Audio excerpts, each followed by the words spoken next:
Hello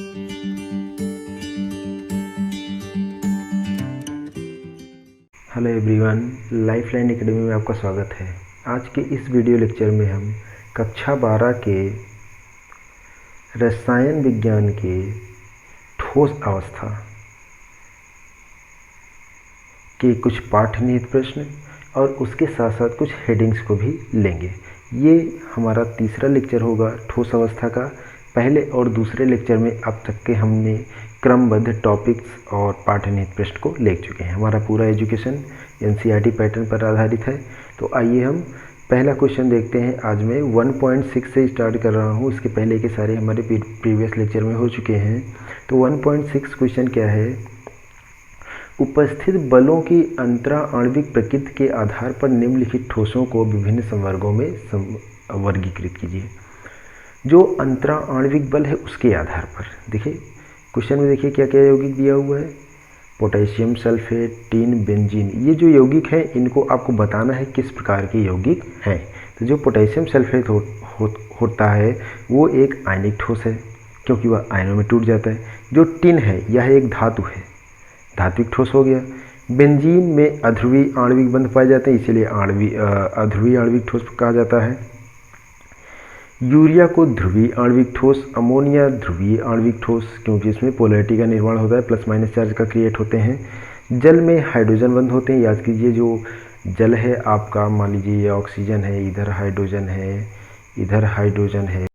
तो hydrogen, आपने hydrogen बंध का डिफिनीशन पढ़ा है कि जब कोई उच्च विद्युत ऋणात्मक तत्व फ्लोरीन, ऑक्सीजन, नाइट्रोजन किसी हाइड्रोजन के साथ सहसंयोजक बंध द्वारा जुड़ा होता है, पुनः किसी उच्च विद्युत ऋणात्मक तत्व के संपर्क में आता है तो हाइड्रोजन बंध का निर्माण होता है। तो इस तरीके से ये जल जो हो गया हाइड्रोजन आबंधित आणविक ठोस होगा। जिंक सल्फाइड की बात करें तो ये आयनिक ठोस होता है। ग्रेफाइट की बात करें तो सहसंयोजक अथवा नेटवर्क ठोस होता है। फिर रुबिडियम है इसी क्वेश्चन में, ये धात्विक ठोस होता है।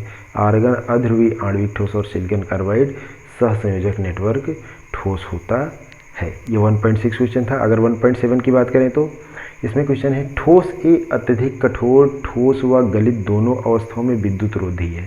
मीन्स कठोर भी है, ठोस और गलित दोनों अवस्थाओं में विद्युत रोधी मतलब विद्युत का चालन नहीं करता है और अत्यंत उच्च ताप पर पिघलता है। जो इसका गलनांक है बहुत ही अधिक है। यह किस प्रकार का ठोस है? क्वेश्चन को ध्यान दीजिए। ठोस और गलित दोनों अवस्थाओं में विद्युत रोधी मतलब विद्युत का चालन नहीं करेगा और बहुत अधिक उच्च ताप पर ये पिघलेगा। तो उपर्युक्त दिए गए सहसंयोजक गुण, सहसंयोजक अथवा नेटवर्क ठोस के गुण है। जो ये गुण दिया गया है ये सहसंयोजक अथवा, पिछले वीडियो लेक्चर में हमारा जो दूसरा लेक्चर था उसमें इसके बारे में हमने पूरा हेडिंग वाइज अध्ययन किया था। वहाँ से ये क्वेश्चन का आंसर मिल रहा है कि सहसंयोजक अथवा नेटवर्क ठोस के गुण है। अतः दिया गया ठोस कौन सा ठोस होगा? सहसंयोजक अथवा नेटवर्क ठोस होगा। नेक्स्ट क्वेश्चन की बात करें तो क्वेश्चन है, आयनिक ठोस गलित अथवा गलित अवस्था में विद्युत के चालक होते हैं परंतु ठोस अवस्था में नहीं। व्याख्या कीजिए। याद कीजिए हम लोग जब आयनिक ठोस पढ़ रहे थे तो उसमें हमने पढ़ा था कि जो आयनिक ठोस होते हैं वो विद्युत के चालक होते हैं लेकिन गलित अवस्था में, ठोस अवस्था में विद्युत का चालन नहीं करते। यहाँ कारण बताना है। तो कारण उस समय भी हमने बताया था कि जो आयनिक ठोस होते हैं उसमें विद्युत का चालन जो होता है आयनों के द्वारा होता है। तो वही रीजन हमें यहाँ एक्सप्लेन कर दें। तो आइए देखिए हमने क्या लिखा है। आयनिक यौगिकों में विद्युत का चालन स्वतंत्र आयनों के द्वारा होता है। पहले हमने मेंशन कर दिया कि जो आयनिक यौगिक होते हैं उसमें विद्युत चालन किसके द्वारा होता है? स्वतंत्र आयनों के द्वारा होता है। फिर उसमें आगे हमने लिखा, ठोस अवस्था में ये आयन एक दूसरे से प्रबल स्थिर वैद्युत आकर्षण बल द्वारा बंधे रहते हैं जिसके कारण ये एक स्थान से दूसरे स्थान तक गति नहीं कर सकते। परिणाम स्वरूप विद्युत का चालन नहीं होता। जब ये ठोस होते हैं तो एक दूसरे से जुड़े रहेंगे। अगर दो कण या परमाणु या अवयवी कण आपस में एक दूसरे से जुड़े हुए हैं तो क्या वो विद्युत का चालन कर पाएंगे? नहीं, क्योंकि वो एक स्थान से दूसरे स्थान पर मूव ही नहीं करेंगे और जब तक मूव नहीं करेंगे तब तक चार्ज जो है एक स्थान से दूसरे स्थान पर नहीं जाएगा और वो विद्युत का चालन नहीं कर पाएंगे। तो इसीलिए विद्युत का चालन नहीं होता है। लेकिन जैसे ही ये गलित अवस्था में आते हैं, गलित या विलयन की अवस्था में आयन स्वतंत्र रूप से जो इनके बीच बंध रहता है वो टूट जाता है, और बंध टूट गया तो ये स्वतंत्र रूप से गति करने लगे, और जब स्वतंत्र रूप से गति करने लगे तो इसी के कारण ये विद्युत का चालन करते हैं। तो वही हमने आगे लिखा, जब गलित अथवा विलयन की अवस्था में आयन स्वतंत्र रूप में हो जाते हैं और परिणाम स्वरूप विद्युत का चालन करते हैं। क्लियर? आप आंसर लिखने के लिए वीडियो को पॉज करके आप आंसर लिख सकते हैं। फिर अगले क्वेश्चन की बात किया जाए, किस प्रकार के ठोस विद्युत चालक आघातवर्ध और तन्य होते हैं? विद्युत चालक नाम से ही लग रहा है धातु, और आघातवर्ध मतलब पीटने पर चादर में परिवर्तित हो जाए, तन्य उनका तारों में परिवर्तित किया जा सके।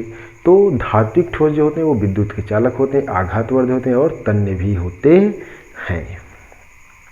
ये हमारे पाठ्यनीति प्रश्न थे बीच के। अब कुछ हम हेडिंग्स लेंगे, उसके आगे के क्रमबद्ध तरीके से एनसीईआरटी पैटर्न पर हम चल रहे हैं, तो जो पाठ्यनीति प्रश्न बीच बीच में आते हैं उसका हम आंसर भी देते चलते हैं। उसके आगे की हेडिंग हमारी क्या है? क्रिस्टल जालक। तो पहले समझते हैं क्रिस्टल जालक, पहले पढ़ते हैं फिर समझने का प्रयास करेंगे तो बेहतर रहेगा। वह संरचना जिसमें अवयवी कणों को त्रिविमीय रूप से नियमित क्रम में व्यवस्थित करने पर प्राप्त होती है क्रिस्टल जालक कहलाती है। अब देखिए ये इस फिगर को ध्यान से देखिए। इस फिगर में आप देखिए जस्ट लाइक जो क्यूब वाला गेम होता है, अगर आपने देखा तो जो रंग मिलाने का पैटर्न होता है वो वाला गेम, उसमें बहुत सारे क्यूब रहते हैं आपस में। उसी में देखिए इसमें ये जो हल्का सा पिंक कलर का है ये वाला बॉक्स, ये एक छोटा सा बॉक्स है, एक छोटा सा बॉक्स, इसी से मिलकर ये पूरा पैटर्न बना होगा जो ये पूरा फिगर है। ध्यान से देखिए, इसमें एक इधर होगा, एक इधर होगा, एक इधर, फिर इधर, ऐसे ही 4 नीचे भी हैं, 1 2, एक इधर 3 और एक यहाँ बीच में अंदर की ओर 4। तो इस तरीके से ये क्या है? नियमित क्रम में व्यवस्थित होते हैं, वही क्या कहलाएंगे? क्रिस्टल जालक। देखिए यहाँ लिखा त्रिविमीय घनीय जालक का एक भाग और उसकी एकक कोष्ठिका। जो एक अकेला हुआ वो कहलाया एकक कोष्ठिका, और जो ये पूरा पैटर्न हुआ वो क्या कहलाया? क्रिस्टल जालक। जैसे आप समझिए आपका घर है, घर कमरों से बना है, तो पूरा जो घर है वो क्रिस्टल जालक हो गया, और जो कमरे हैं वो एकक कोष्ठिका हो गई। उम्मीद है क्लियर हुआ होगा। हाँ, लेकिन कंडीशन है सब एक ही प्रकार का होना चाहिए, क्योंकि क्रिस्टल का जो सिचुएशन होता है वो सबका जो साइज होता है, जो पैटर्न होता है वो सभी एक समान होना चाहिए। फिर क्रिस्टल जालक के लक्षण की बात करें तो क्या कह रहे हैं? जालक का प्रत्येक बिंदु जालक बिंदु अथवा जालक स्थल कहलाता है। चूँकि छोटे छोटे कणों से मिलकर बना होता है कोई भी क्रिस्टल जालक, तो उसका हर एक बिंदु किस नाम से जाना जाएगा? जालक बिंदु अथवा जालक स्थल। तो अगर डिफिनीशन मान लीजिए क्वेश्चन आ जाता है कि जालक बिंदु अथवा जालक स्थल किसे कहते हैं, तो आप सीधा सीधा लिखेंगे 1 नंबर के क्वेश्चन में कि जालक का प्रत्येक बिंदु जालक बिंदु अथवा जालक स्थल कहलाता है। नेक्स्ट पॉइंट की बात किया जाए तो क्रिस्टल जालक का प्रत्येक बिंदु एक अवयवी कण को निरूपित करता है। अभी हमने बताया कि क्रिस्टल जो होता है छोटे छोटे अणुओं और परमाणुओं अर्थात अवयवी कणों से मिलकर बना होता है। तो जो बिंदु होगा वो क्या प्रदर्शित करेगा? प्रत्येक बिंदु अवयवी कण को, कि ये अवयवी कण है जिससे कि यह मिलकर बना हुआ है। अगर नेक्स्ट पॉइंट की बात किया जाए तो क्रिस्टल जालक में अवयवी कण के रूप में परमाणु, अणु अथवा आयन हो सकते हैं। कोई भी क्रिस्टल हो या कोई भी पदार्थ हो, या तो परमाणु से मिलकर बना होगा, या तो अणु से मिलकर बना होगा, अथवा आयन से मिलकर बना होगा। तो कोई भी क्रिस्टल जालक के अवयवी कण क्या हो सकते हैं? या तो परमाणु, या फिर अणु, या फिर आयन। वही कह रहे हैं कि अवयवी कण मतलब जिससे कि मिलकर यह बना हुआ है। और आगे चलते हैं। नेक्स्ट पॉइंट क्या लिखा है इसमें? जालक की ज्यामिति को व्यक्त करने के लिए जालक बिंदुओं को सीधी रेखाओं में जोड़ा जाता है। जालक की ज्यामिति मीन्स संरचना, उसका स्ट्रक्चर कैसे है? तो जालक का जो स्ट्रक्चर है, जो शेप है, उसको रिप्रेजेंट करने के लिए, व्यक्त करने के लिए जो जालक बिंदु हैं, जो पॉइंट हैं, अगर सबको एक सीधी रेखा मिला दें तो उसका एक विशेष शेप तैयार हो जाएगा। वही क्या कहलाएगा? जालक की ज्यामिति कहलाएगा। क्लियर? अब जो जालक नाम पड़ा वो नोट पॉइंट में हमने अलग से लिख दिया है जानकारी के लिए। फ्रांसीसी गणितज्ञ के नाम पर क्रिस्टल जालक को ब्रेवे जालक भी कहा जाता है। देख लीजिए, क्रिस्टल जालक को एक और नाम पड़ा, ब्रेवे जालक। किसके नाम पर पड़ा है? फ्रांसीसी गणितज्ञ के नाम पर पड़ा है। ये अलग से जानकारी चीज़ है। एकाक कोश का भी हमने ऊपर बनाया कि जैसे कोई भी जो पैटर्न है जो अवयवी कण से मिलकर बना है वही क्या कहलाए? एकाक कोश के। जैसे आपका घर है, घर में बहुत सारे कमरे हैं, तो जो एक कमरों से मिलकर घर बना है, तो जो एक कमरा हुआ वही क्या कहलाएगा? एकक कोष्ठिका। उम्मीद है एकक कोष्ठिका क्लियर हुआ होगा। देखिए क्या करें, क्रिस्टल जालक की सूचना इकाई को एकक कोष्ठिका कहते हैं। मतलब जो क्रिस्टल जालक है उसकी जो छोटी छोटी, अभी जो ऊपर बात किया जो रेड कलर में था वही था, छोटी इकाई, मतलब जिससे कि वह मिलकर बना है। जैसे आपका घर है कमरों से मिलकर बना है, तो वो क्या हो गया कमरा आपका, एकक कोष्ठिका हो गया। तो वैसे इसमें कह रहे हैं कोई भी क्रिस्टल जाल की जो सूक्ष्मतम जो छोटी इकाई होती है वही क्या कहलाती है, उसकी एकक कोष्ठिका कहलाती है। किसी भी क्रिस्टल जाल की सूक्ष्मतम इकाई को एकक कोष्ठिका कहते हैं। उम्मीद है क्लियर हुआ होगा। फिर देखते हैं, कोई भी क्रिस्टल जालक बहुत अधिक अथवा अनंत एकक कोष्ठिकाओं से मिलकर रहा हो। बिल्कुल वही, कोई भी पदार्थ से छोटे छोटे कण, बहुत सारे कण होते हैं, वही कह रहे हैं कोई भी क्रिस्टल जालक, और सबका शेप सेम होता है, तो वही कह रहे हैं कोई भी क्रिस्टल जालक बहुत अधिक अथवा अनंत एकक कोशिकाओं, बहुत सारी छोटे छोटे कणों से या कोशिकाओं से मिलकर बना हुआ हो सकता है। क्लियर। फिर एकक कोशिका के अभिलक्षण गुणधर्म, मतलब एकक कोशिका को हम, मतलब जो अगर उसके कैरेक्टर्स की बात करें तो किससे किससे रिप्रेजेंट करते हैं, कैसे रिप्रेजेंट कर सकते हैं, उसके बारे में अध्ययन है। इसमें देखिए एकक कोशिका का ये एक फिगर ले रखा है हमने, और ये कॉर्नर की ओर देखिए 3, एक स्मॉल ए, स्मॉल बी इधर है, स्मॉल सी इधर है, ये कोर है। ये क्या है, कोर है। ए के सामने का जो कोण है अल्फा से है, बी के सामने का जो कोण है बीटा से है, और सी के सामने का जो कोण है वो गामा से रिप्रेजेंट किया गया है। तो आइए देखते हैं इसमें क्या कह रहा है कि उसके तीनों किनारों की विमाओं को ए बी सी परस्पर लंबवत भी हो सकते हैं और नहीं भी। कोई भी कमरा है, कमरे की किसी भी कॉर्नर पर खड़े हो जाएं तो हमें टोटल तीन कोर मिलेंगे। कोर मतलब 2 दीवालों को मिलाने वाली सतह। आप किसी भी कमरे में खड़े हुए वहाँ पर 3 कोर मिलेंगे। जैसे इस कमरे के अगर हम इस पॉइंट पर खड़े हो जाएं तो एक कोर देखिए ऊपर जा रही है, जिसे सी से रिप्रेजेंट किया, एक कोर इधर जा रही है और एक कोर इधर जा रही है, दिख रहे हैं। तो ये क्या है, ए बी सी कोर हैं, और यही सी को किससे रिप्रेजेंट करते हैं, ए से, बी से और सी से। ये इसकी गुण है, लक्षण है। और ये परस्पर परपेंडिकुलर भी हो सकते हैं और नहीं भी, मीन्स 90 पर, जैसे इसमें 90 दिख रहा है, ये 90 है। आपके ज़्यादातर कमरे में 90 ही रहता है, तो ये जनरल में 90 है। बट ये कह रहे हैं लंबवत हो भी सकते हैं और नहीं भी, मतलब 90 डिग्री हो भी सकते हैं और नहीं भी हो सकते हैं। क्लियर। फिर एकक कोशिका के कोरों के मध्य कोण अल्फा बीटा गामा के द्वारा प्रदर्शित किया जाता है। कोणों को अभी हमने देखा कि कोणों को किससे प्रदर्शित किया जाएगा, अल्फा बीटा एंड गामा से। क्लियर। ये इसके क्या है, गुणधर्म है। फिर उसके आगे चलते हैं, एकक कोशिका के प्रकार। कितने प्रकार की एकक कोशिकाएं होती हैं। यहाँ जो ऊपर अभी हमने पढ़ा, इसमें सीधा सीधा क्वेश्चन आता है, एकक कोशिका के अभिलक्षित गुणधर्म क्या होते हैं, प्रदर्शित कीजिए। तो आप सीधा सीधा फिगर बनाएंगे, ये वाला ड्रॉ करेंगे और ये 2 पॉइंट लिख देंगे, सफिशिएंट है आपका। फिर अगली हेडिंग क्या थी, एकक कोशिका के प्रकार। तो एकक कोशिका के प्रकार की बात करें तो क्या कह रहे हैं, एकक कोशिका को निम्न प्रकार से वर्गीकृत किया जा सकता है। वर्गीकृत कर दिया, क्लासीफाई कर दिए हैं। पहला इन्होंने क्लासीफाई किया आद्य एकक कोशिका, दूसरा केंद्रित एकक कोशिका, केंद्रित में अंतः केंद्रित एकक कोशिका, फलक केंद्रित एकक कोशिका और अंत केंद्रित एकक कोशिका। सबके बारे में हम अध्ययन करेंगे क्रमबद्ध तरीके से। पहला है आद्य एकक कोशिका। तो हमें पता होना चाहिए क्या होता है आद्य एकक कोशिका। वह एकक कोशिका जिसमें अवयवी कण एकक कोशिका के प्रत्येक कोने पर स्थित होते हैं, आद्य एकक कोशिका कहलाता है। आप किसी कमरे में हैं, जो कमरा है आपका वो एक एकक कोशिका है, और कमरे में अगर आप देखिए कितने कॉर्नर होते हैं, कितने कोने होते हैं, तो देखिए आप अपने कमरे में काउंट कीजिए कितने कोने होते हैं। हम एक कमरा नुमा बना भी रहे हैं संरचना, और इसमें कॉर्नर को काउंट करने की कोशिश करते हैं। आप सपोज कीजिए यहाँ इस फर्श पर खड़े होंगे तो आपके नीचे 4 कॉर्नर दिख रहे होंगे, 1 2 3 4, ये 4 कॉर्नर हो गए। ऊपर की ओर भी आपके 4 कॉर्नर दिखेंगे, दिख रहे हैं। तो टोटल कितने कॉर्नर हो गए, 8 कॉर्नर। तो आद्य एकक कोशिका की डिफिनेशन क्या थी, वह एकक कोशिका जिसमें अवयवी कण एकक कोशिका के प्रत्येक कोने पर, देखिए कोने पर स्थित है, वो क्या कहलाएगा, आद्य एकक कोशिका कहलाता है। क्लियर। फिर दूसरा क्या है, केंद्रित एकक कोशिका। वह एकक कोशिका जिसमें अवयवी कण एकक कोशिका के प्रत्येक कोने के साथ साथ एकक कोशिका के किसी अन्य स्थान पर उपस्थित होते हैं, केंद्रित एकक कोशिका कहलाती है। समझिएगा कि ऐसी एकक कोशिका जिसमें एकक कोशिका, अब तो समझ गए हैं कि जैसे कोई कमरा है, आपका कमरा एकक कोशिका हो गया। तो क्या कह रहे हैं, ऐसी एकक कोशिका जिसमें अवयवी कण प्रत्येक कोने के साथ साथ, कोने में तो है ही, टोटल कितने 8 कॉर्नर हैं, तो 8 कोनों के साथ साथ कहीं पर भी बीच में किसी अन्य फेस पर किसी भी जगह अगर उपस्थित होता है वो क्या कहलाएगा, केंद्रित एकक कोष्ठिका। अब जो इसके प्रकार हैं, प्रकार में डिसाइड होगा कि किस प्रकार वाले एकक कोष्ठिका में किस स्थान पर अवयवीकरण होगा। तो पहली हेडिंग है अंतः केंद्रित एकक कोष्ठिका। तो इसका डिफिनीशन देखते हैं। वह एकक कोशिका जिसमें अवयवीकरण कोशिका के प्रत्येक कोने के साथ साथ एकक कोशिका के केंद्र में भी उपस्थित होता है, अंतः केंद्रित एकक कोशिका कहलाती है। मतलब ऐसी एकक कोशिका जिसमें अवयवीकरण, जैसे देखिए अब ये सपोज कीजिए एकक कोशिका हम बनाने की कोशिश कर रहे हैं,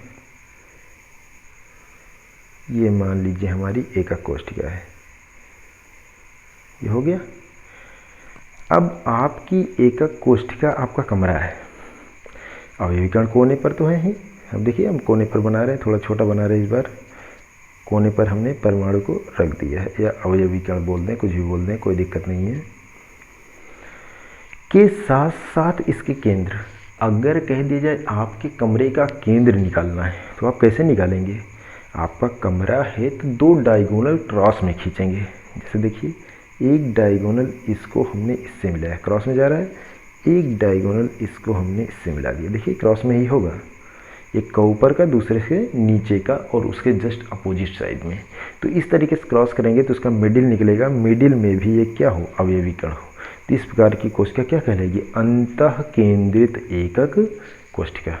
उम्मीद है क्लियर हुआ होगा। तो ये एकक कोशिका क्या कहलाएगी, अंतः केंद्रित एकक कोशिका। डिफिनीशन फिर समझिए, वह एकक कोशिका जिसमें अवयवीकरण प्रत्येक कोने, देखिए टोटल 8 कोने हैं हमारे पास, एक ये 2 3 4 5 6 7 और 8 के साथ साथ कोशिका के मध्य में, ये मध्य में भी उपस्थित है, वो एकक कोशिका क्या कहलाएगी, अंतः केंद्रित एकक कोशिका कहलाती है। अगला पॉइंट है फलक केंद्रित एकक कोशिका। इसमें देखिए वह एकक कोशिका जिसमें अवयवीकरण एकक कोशिका के प्रत्येक कोने के साथ साथ प्रत्येक फलक के केंद्र पर भी उपस्थित होता है, फलक केंद्रित एकक कोशिका कहलाती है। तो कोना तो क्लियर हो रहा है। अब यहाँ फलक की बात आई, तो फलक हमें समझना है। आपका जो कमरा है, कमरे की जो दीवार है, हर एक दीवार एक फलक है। अब आप अपने कमरे में काउंट कीजिए कितने हैं, टोटल कितने फलक हो सकते हैं।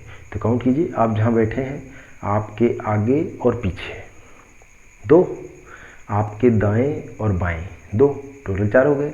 और आप जहाँ बैठे हैं आपके ऊपर जो छत है और आपके नीचे जो फर्श है वो भी एक दीवार के रूप में कार्य कर रहा है। तो कितने हो गए टोटल, आगे पीछे 2, दाएं बाएं 2 और ऊपर नीचे 2, 6। तो टोटल फलक कितने हुए, 6 हुए। मतलब जो दीवार है वही क्या है, हमारी फलक है। तो डिफिनीशन समझिए, वह एकक कोशिका जिसमें अवयवीकरण प्रत्येक कोने के साथ साथ, सब में ये डिफिनीशन, हर एक डिफिनीशन में ये ऐड है कि हर एक कोने में अवयवीकरण तो होगा ही होगा, फिर नाम के साथ ये बदल जाएगा। तो फलक में क्या होगा, फलक के, तो प्रत्येक फलक के केंद्र पर भी उपस्थित होगा, क्या कहलाएगा, फलक केंद्रित एकक कोशिका। ये फिगर बनाकर इसको थोड़ा समझते हैं। फिर से हम अपनी एकक कोशिका एक बनाने की कोशिश करते हैं। ये हमारी एकक कोशिका बन गई है। इसमें हर एक फलक कॉर्नर पर तो है ही, कॉर्नर पर हमने लगा दिए, ध्यान दीजिए। ये अब अगर ये मान लीजिए ए है, ये बी है, ये सी है, ये डी है, ई एफ जी और एच। अब अगर ए बी सी डी फलक की बात करें, इसका कॉर्नर निकालना हो तो हम सीधा सीधा ऐसे क्रॉस मिला देंगे, हमारे ये फलक निकला, मतलब एक अवयवीकरण यहाँ होगा। अगर ए ई एच बी को ध्यान में रखेंगे तो ये वाला फलक हमारा हो जाएगा, इसका सेंटर ये हो जाएगा।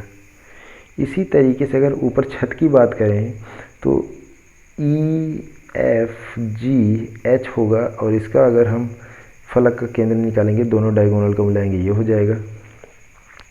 अगर आपके दाईं ओर की दीवार की बात करें तो FGCD, इसको क्रॉस मिला देंगे, ये हो जाएगा। अब अगर आपके सामने की बात करें तो EFDA को मिला देंगे इसके कॉर्नर को, तो ये हो जाएगा ऐसा कुछ, बहुत ही कॉम्प्लिकेटेड बनता जा रहा है। फिर लास्ट जो होगा पीछे का HGC और B के कॉर्नरों को मिला देंगे तो यहाँ कहीं कट करेगा, इसका हो जाएगा। इस तरीके से अगर हम अलग अलग फलकों पर परमाणुओं को रख दें तो वो क्या हो जाएगा, फलक केंद्रित एकक कोष्ठिका बन जाएगी। क्लियर? तो ये हमारा क्या हो गया, फलक केंद्र, मतलब ऐसी एकक कोष्ठिका जिसमें परमाणु प्रत्येक कोने के साथ साथ प्रत्येक फलक के मध्य में, जब भी मध्य की बात करेगा तब आप दो डायगोनल को, दो विकर्णों को मिलाएंगे और विकर्णों को मिलाने पर जहाँ क्रॉस करेगा वही उसका क्या होगा, केंद्र होगा। अब अगली हेडिंग क्या है आपकी, अंत केंद्रित एकक कोष्ठिका। देखिए अंत केंद्रित एकक कोष्ठिका डिफिनेशन समझिए, वह एकक कोष्ठिका जिसमें अवयवीकरण एकक कोष्ठिका के प्रत्येक कोने के साथ साथ किन्हीं दो विपरीत फलकों को केंद्र पर उपस्थित हुआ अंत केंद्रित एकक कोष्ठिका कहलाती। कोने पर तो है ही, कोने पर तो सभी में है, किन्हीं दो विपरीत फलक, समझिएगा, या तो ऊपर नीचे, या तो दाएं बाएं, या तो ऊपर आगे और पीछे, किन्हीं भी दो फलकों को ले ले तो वह हमारा क्या कहलाएगा, अंत केंद्रित एकक कोष्ठिका। आइए इसका फिगर समझ लेते हैं। मान लीजिए ये हमारा एकक कोष्ठिका बन गया। अब हर एक कॉर्नर पर हम परमाणु को रख देते हैं, 3 4 5 6 7 और 8 कॉर्नर हो गए। अगर हम ऊपर के फलक की बात करेंगे तो सिंपल, ये मान लीजिए ऊपर नीचे मिला रहे हैं तो एक ऊपर मिला दिए और एक नीचे। ध्यान दीजिए अगर ऊपर मिलाएंगे तो नीचे मिलाना पड़ेगा और अगर दाएं वाले मिलाएंगे तो बाएं वाले मिलाए, बट केवल दो में ही मिलाना है क्योंकि कह रहा है कि किन्हीं भी दो विपरीत फलकों के मध्य। क्लियर? तो ये हो गया हमारा अंत केंद्रित एकक कोष्ठिका। अब देखिए आद्य एकक कोष्ठिकाओं के प्रकार की बात करें कि जो एकक कोष्ठिकाएं होती हैं वो कितनी प्रकार की होती हैं, कैसी होती हैं, या उनमें किस प्रकार से क्वेश्चन पुटअप हो सकते हैं, ये सब चीज़ें हम देखेंगे। तो आज एकक कोष्ठिकाएं कितने प्रकार की होती हैं, 7 होती हैं, जो निम्नलिखित है आगे दिया हुआ है। तो ये देखते हैं क्या क्या है इसमें। देखिए एक एक को देखते चलते हैं। पहला क्या है, घनी एकक कोष्ठिका। घनी एकक कोष्ठिका की संभव विविधताएं क्या है, मतलब उसकी संरचनाएं क्या हो सकती हैं, आद्य हो सकती हैं, अंतः केंद्रित हो सकती हैं अथवा फलक केंद्रित, और जो कोर की लंबाई है तीनों एक दूसरे के बराबर होगी, जो कोण होंगे अल्फा = बीटा = गामा = 90 डिग्री, और जो एग्जाम्पल होगा NaCl एसिड ब्लेंड और कॉपर। तो ये घनी एकक कोष्ठिका है। क्वेश्चन कैसे बनता है, घनी एकक कोष्ठिका के कोरों की लंबाई अथवा अक्षीय दूरियों के बारे में बताइए। तो A = B = C, तीनों इक्वल होते हैं। अगर अच्छी कोण पूछ लिया जाए तो अल्फा = बीटा = गामा = 90 डिग्री, और अगर एग्जाम्पल पूछ लिया जाए तो NaCl एसिड ब्लेंड और कॉपर। और संरचना की बात करता है तो ये घनी की संरचना दिया हुआ। देखिए बीटा 90 डिग्री है, अल्फा 90 डिग्री, गामा 90 डिग्री है, और B = A, C = A, और ये A तो है, ये है। तो इस तरीके से इसकी संरचना भी हो गई। दूसरे की बात की जाए तो द्विसमलंबाक्ष है। इसके अगर कोर की दूरी की बात की जाए कैसा होता है, आद्य अंतः केंद्रित होता है। A = B मीन्स दो कोर बराबर होते हैं, does not equal to C, but तीसरा बराबर नहीं होता है। और एंगल की बात की जाए तो अल्फा = बीटा = गामा = 90 मीन्स तीनों एंगल बराबर होते हैं और कितने अंश के होते हैं, 90 अंश के। एग्जाम्पल एसेटिन, SnO2, TiO2, CSO4। क्लियर? फिर अगर अगला बात करेंगे विषम लंबाक्ष। ये कैसा होता है, आद्य होता है, अंतः केंद्रित हो सकता है, फलक केंद्रित हो सकता है अथवा अंत केंद्रित हो सकता है।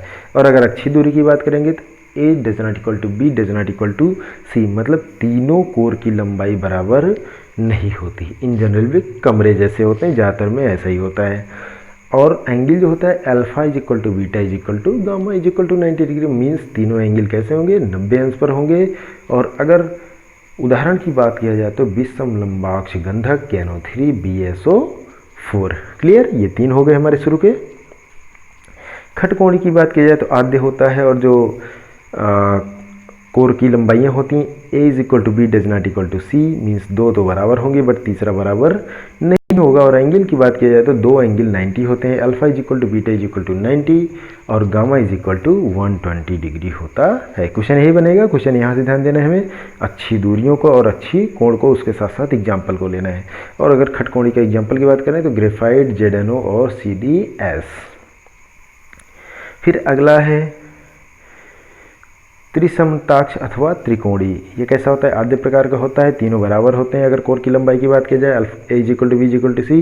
और अगर एंगल की बात की जाए तो alpha is equal to beta is equal to gamma does not equal to 90।